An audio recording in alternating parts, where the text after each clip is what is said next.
Okay, this is Chapter 10, Redox.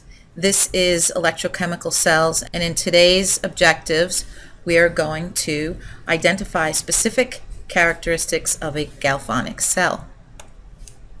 So first, let me start by telling you that there are two types of electrochemical cells. One is called a Voltaic cell, or also known as a galvanic cell, because it was originally discovered by Galvini, and they named it the Galvanic cell. The Regents probably refers to it as a Voltaic cell, and it's similar to a battery. And then the other type of cell is an electrolytic cell. We're not going to discuss that one today. But right here, and you're going to hear me say this as we go through, the most two important differences is that this one is spontaneous, and you are converting chemical energy into electrical energy.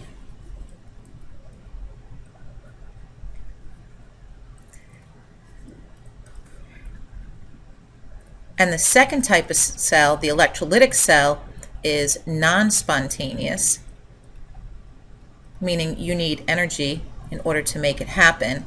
And this is taking electrical energy and converting it into chemical energy.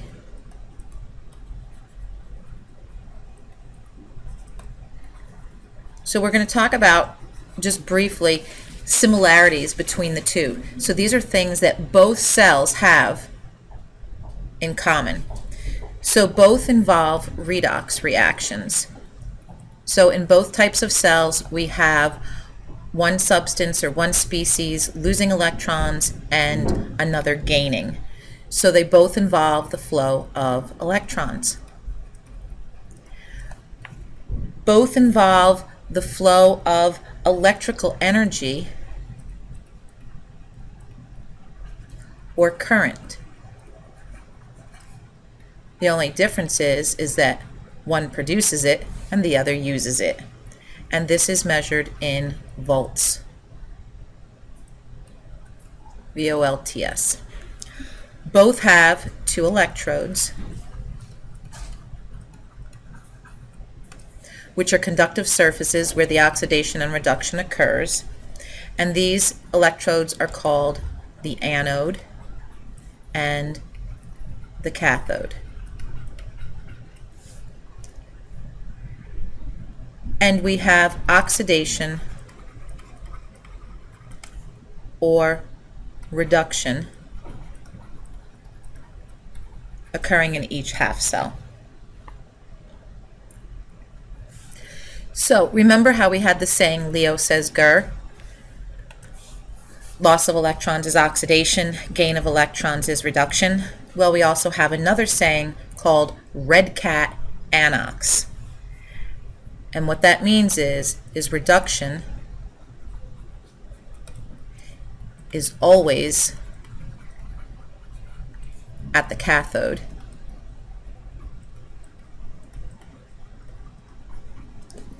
And that's where ions gain electrons. Anox means the anode is always oxidation. And this is where metals lose electrons. The electrons flow through the wire from the anode to the cathode. And an easy way to remember this is that A comes before C in the alphabet. So electrons flow A to C.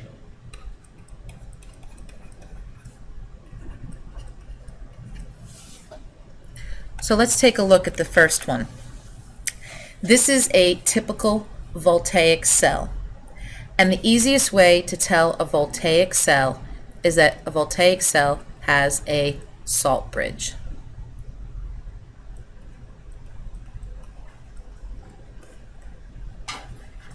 And a salt bridge allows the flow of ions.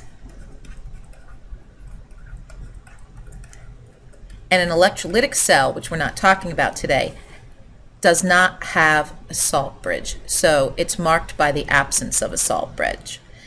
And a voltaic cell also has two distinct half cells. That's another way to tell just by looking at a picture. So let's take a look at what we have going on here. We have our salt bridge, which allows the flow of ions. We have a wire, which is going to allow the electrons to flow. Over here on the right, there's a switch. Obviously, when the switch is open, the circuit is broken and there is no flow. Once the switch is closed, then the flow can continue. We have two half cells, one in which there is reduction taking place and one in which there's oxidation taking place. Well, the first thing that you need to do is to determine in which directions the electrons will spontaneously flow, and draw arrows to indicate the direction in the wire. So we know that electrons flow from the chemical that is more reactive to the one that is less reactive. So when we look up PB and AG in Table J, we can see that PB is above AG. So this is more reactive, which means that it is going to be oxidized. This is less reactive, which means that it is going to be reduced. So electrons flow from anode to cathode. We just said that, so we're going to write it over here. Electrons flow A to C, anode to cathode. And red cat anox, anode is oxidation. So we just said PB is oxidized. So this is my anode, and this is my cathode. That means electrons are going to flow through the wire, they're negative, in this direction.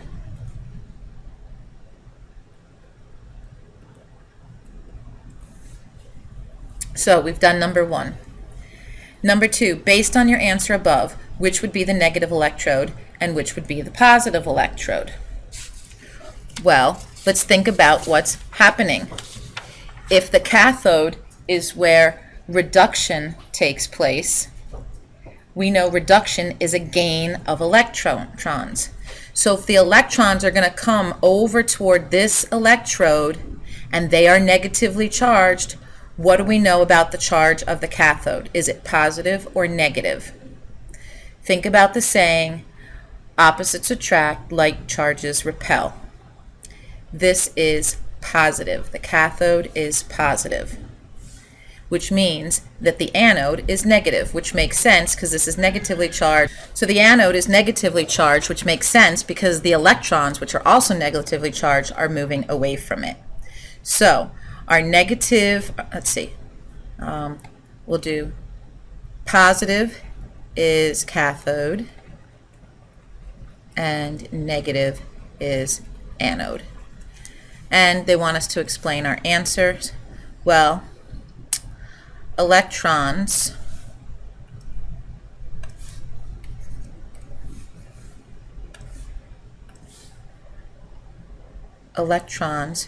which are negatively charged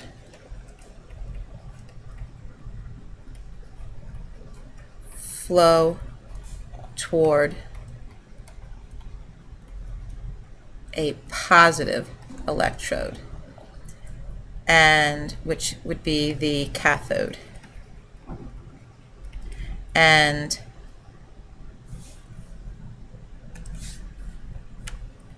electrons, again, which are negative, will flow or move away from a negative electrode, which would be the anode. Okay, moving on. At which electrode or in which half cell does reduction occur? We know that the cathode, red reduction is always at the cathode, so this would be half cell number 2.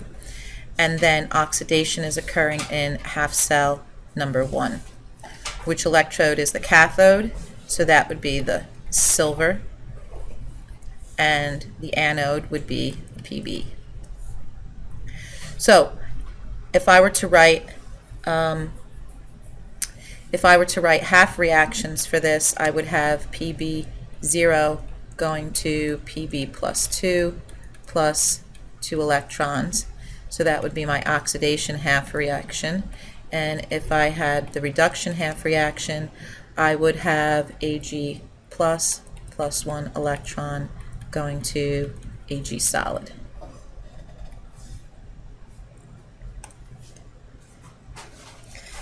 Okay. Remember, as I said at the beginning of the lesson, in contrasting voltaic and electrolytic cells, I said that voltaic cells spontaneously convert chemical energy into electrical energy, and this is extremely important, or electric current. Basically, a voltaic cell is a battery. Regents loves to ask this. One example is called a wet cell, and that is a car battery. And these are a form of what's called a lead storage battery. It consists of a lead anode and a lead oxide cathode. Both electrodes are immersed in a sulfuric acid solution. And the advantage of a wet cell is that the process is readily reversible. So for an example, in a car, by an alternator. The disadvantage is that they are very heavy and somewhat dangerous.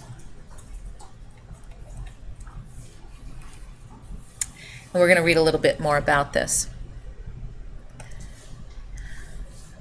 A dry cell, so dry cell batteries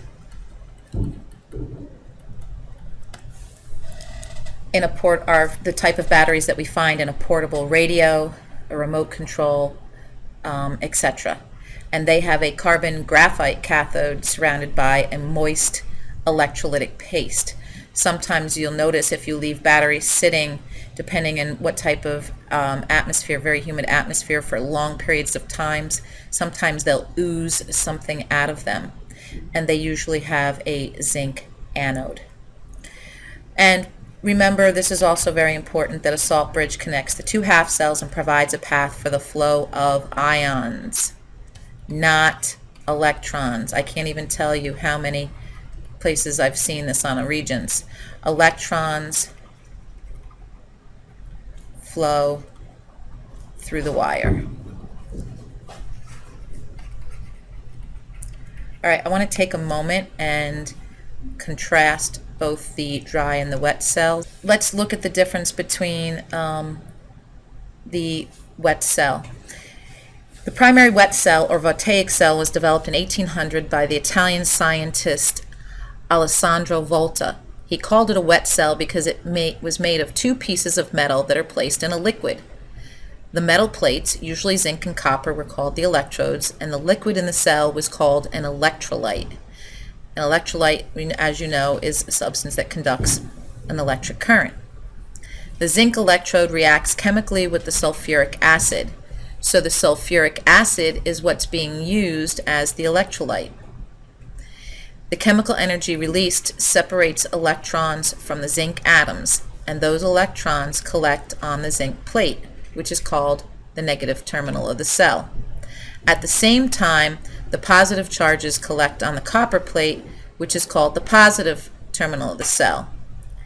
And the electric charges remain static on each electrode. Cells discharge only when connected to a closed circuit. So, as we said, They are dangerous because they can spill the electrolyte and the continual need to replace the zinc plate and the electrolyte. So the car battery would be the wet cell, which they don't have a picture of here. Now, a dry cell functions the same way as a wet cell, but the electrolyte is a moist paste rather than a. When most of the negative electrode has been used up by the chemical reaction, the electrons stop flowing and the cell is discharged. So you have two different types of dry cells, as you see here in figure 2. You have a silver oxide cell. So here is your negative electrode, which is your silver oxide, and then you have a positive terminal. So positive and negative. And then you have a positive electrode, which is zinc, and the electrolyte is potassium hydroxide, which is in the form of a paste.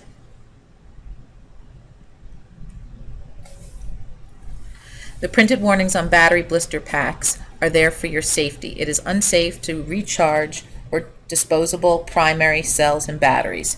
If you try to recharge the cell, the energy supplied by the charging device could cause the cell to heat up, causing the cell to break open, or the cell could even explode. Also, because the outer casing of the cell is very tightly sealed, it is dangerous to throw a discharged cell into a fire. The gases formed inside may cause an explosion. If the cell's outer casing is punctured, corrosive liquids can leak out. Over long periods of time, even dry cells or batteries will gradually discharge. An expiry date is printed directly onto many dry cells. Dry cells and batteries in flashlights and lanterns, especially those used for emergencies, should be checked on a regular basis to ensure that they'll operate when needed. So that just gives you a little bit more in-depth information about the dry and wet cell. And I think we are going to end there for today.